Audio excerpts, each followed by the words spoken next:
This video is sponsored by Virgin Mary Higher Secondary School, Ujjain. Today we will study Social and Political Life, Chapter 1, Understanding Diversity, Part 2. Let's start. What factors lead to diversity? What factors lead to diversity? ऐसे कौन से कारण हैं जो कि diversity यानी कि विविधता लाते हैं? We have learn that India is a land of great diversity. जैसे कि हम पढ़ चुके हैं कि किस तरह से इंडिया में डाइवर्सिटी या विविधता है. Let us look at the factor that lead to the diversity. हम ऐसे कुछ फैक्टर्स देखने वाले हैं जो कि हमारी डाइवर्सिटी को प्रभावित करते हैं. पहला है आपका हिस्टोरिकल फैक्टर्स. देखिए 200 BC में बहुत सारे फॉरेनर्स जो है वो इंडिया में आए, जैसे कि Indo Greek, central Asian, European.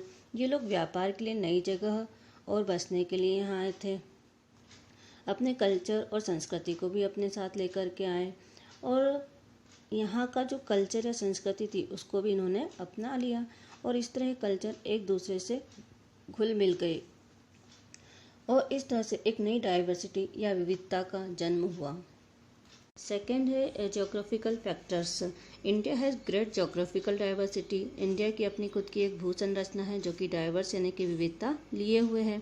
North में हिमालय है, वेस्ट में डेजर्ट्स है और सेंटर में प्लेन्स और प्लेटूज हैं और साउथ में कोस्टल एरिया यानी कि पूरा समुद्र तट फैला हुआ है. इंडिया सभी तरह के लैंडफॉर्म्स का घर है. इस तरह की विविधता कपड़ों और खानों की जो खाना खाते हैं उसकी आदतों के कारण वहाँ रहने वाले लोगों के जीवन को प्रभावित करती है. और जो लोग प्लेन्स यानी समतल वाली जगह पर रहते हैं वो फार्मिंग यानी कि खेती के लिए उपयुक्त होती है और जो लोग कोस्टल एरिया यानी कि समुद्र तट के पास रहते हैं वो लोग फिशिंग करते हैं. और जो अर्बन एरिया या शहरी इलाके में रहते हैं और जो रूरल यानी कि ग्रामीण इलाके में रहते हैं उन दोनों की लाइफ स्टाइल या जीवन यापन करने के तरीके में भी अंतर होता है. यहाँ आपको एक्टिविटी 3 में केस स्टडी दी गई है लद्दाख और केरला की, जहाँ पर कि इन दोनों के कुछ डाइवर्सिटी और कुछ सिमिलरिटीज़ के बारे में बताया गया है. हम स्टार्ट करते हैं लद्दाख से. Ladakh is a cold desert in eastern Kashmir. Ladakh जो है वो ईस्ट कश्मीर का एक ठंडा रेगिस्तान है जो कि कुनलुन माउंटेन और ग्रेट हिमालय के बीच में स्थित है.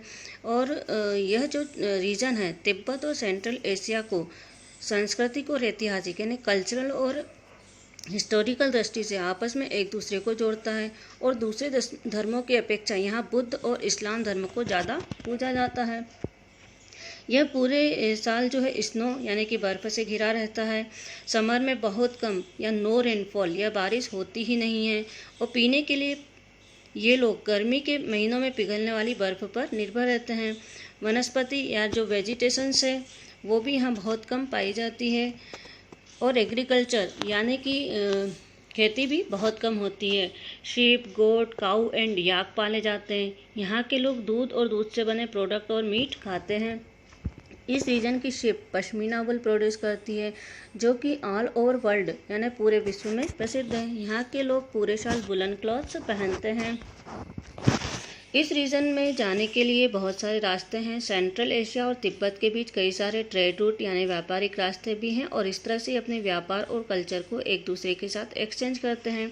लद्दाख के पास गानों और कविताओं का मौखिक संग्रह भी है. तिब्बत का जो ग्रंथ है केसर सांगा लद्दाख में काफ़ी प्रचलित है जो कि तिब्बत का है और जिसे सारे कम्युनिटी के लोग जो हैं वो मानते हैं.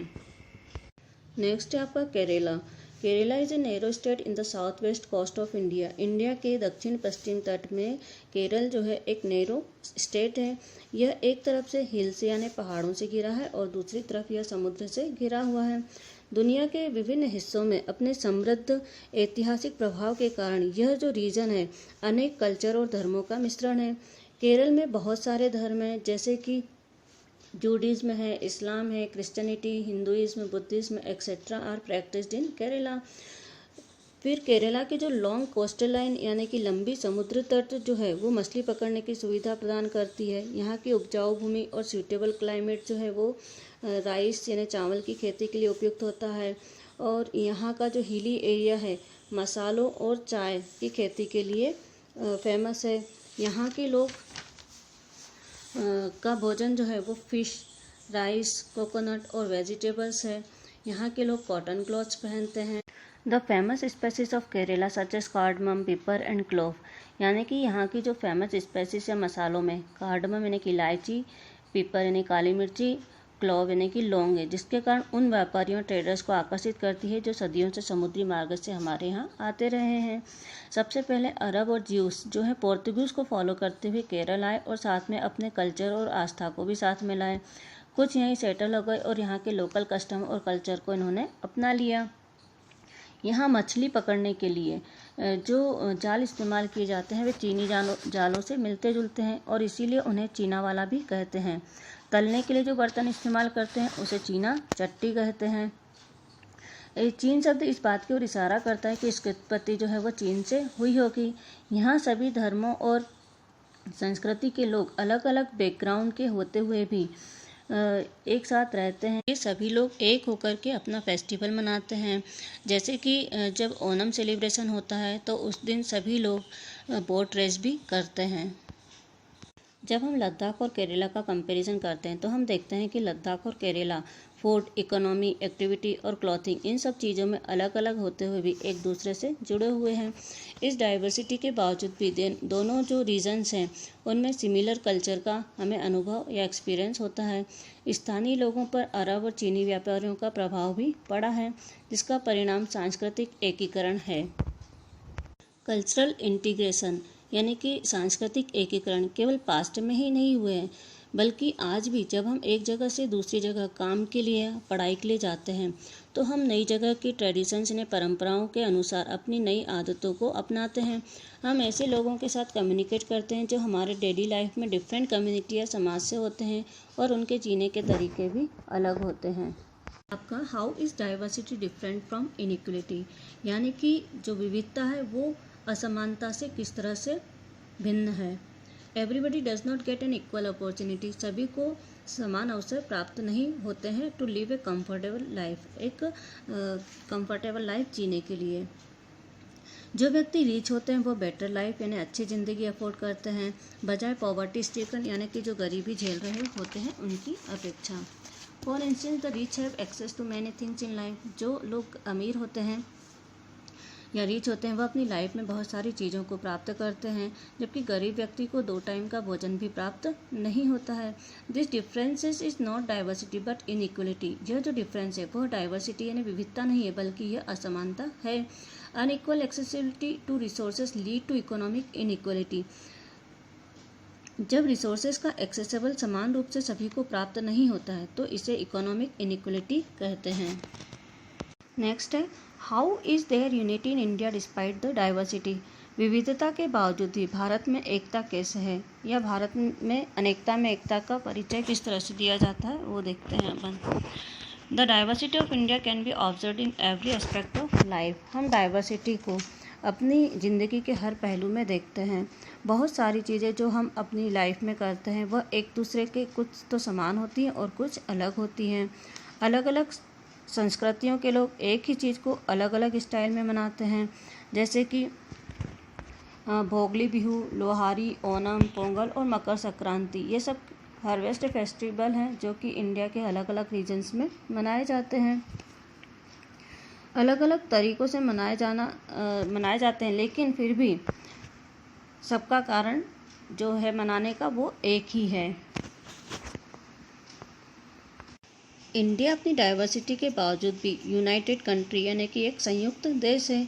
भारत की डाइवर्सिटी समय के साथ अपनी वीकनेस या कमजोरी के बजाय अपनी ताकत बन गई है। स्वतंत्रता संग्राम यानी कि इंडिपेंडेंस स्ट्रगल के समय भारत की इस ताकत को स्पष्ट रूप से देखा गया है। हमारे इंडिया में आज़ादी के लिए एक लंबा संघर्ष हुआ, जिसमें विभिन्न क्षेत्रों और धर्मों के लोग ब्रिटिश शासन के कॉलोनियल रूल्स यानी औपनिवेशिक शासन के विरोध में लड़ने के लिए एक साथ आए। यह जो स्ट्रगल यानी कि जो संघर्ष हुआ था वह भारत में विविधता में एकता को समझने का एक शानदार उदाहरण है। उस समय first prime minister Pandit Jawaharlal Nehru, उनके अनुसार इंडिया की जो यूनिटी है बाहर से नहीं बल्कि इतिहास में गहरी जड़ें जमाई हुई है। उनके अनुसार यह टॉलरेंस यानी कि सहिष्णुता या मित्रता की भूमि है, जो कल्चर और बिलीफ यानी संस्कृति और विश्वास के साथ अलग अलग लोगों में अलग अलग समय पर देखने को मिलती है। और यह वह फेज़ है जो कि यूनिटी इन डाइवर्सिटी अनेकता में एकता को सिद्ध करता है। स्वतंत्रता संग्राम यानी कि इंडिपेंडेंस स्ट्रगल के दौरान उभरे गीत और प्रतीक, सॉन्ग्स और सिंबल्स हमें प्रेरणा देते हैं और हमें हमारी कल्चरल हेरिटेज यानी कि समृद्ध सांस्कृतिक विरासत की भी याद दिलाते हैं। इन नेशनल सॉन्ग्स और सिंबल्स का सभी रिलीजन और कल्चर यानी कि क्षेत्रों, धर्मों और संस्कृति में सम्मान किया जाता है।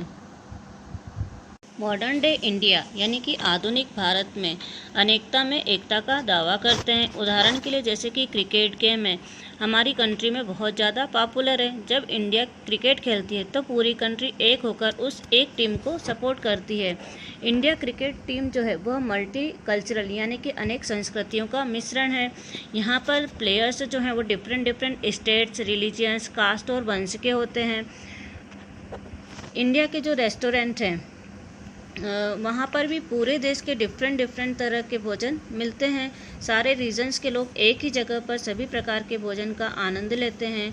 जैसे कि पंजाबी लोग डोसे का आनंद लेते हैं, तमिल जो होते हैं वो आलू पराठा खाना पसंद करते हैं।